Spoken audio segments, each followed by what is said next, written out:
氣咁易，即係證明咧暑假又到啦。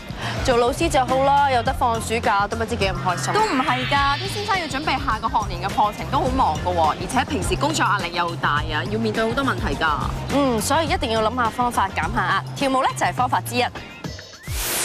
通常老師放咗工之後咧，心理狀態咧依然圍繞住喺工作嘅喎，可能要改簿啦、改試卷，又要做家訪，壓力都相當之大㗎。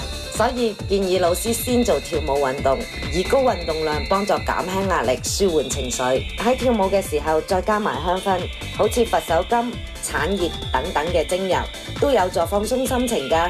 而且老師一般對自己嘅要求都好高嘅，所以1對1嘅跳舞訓練亦都比較適合佢哋㗎。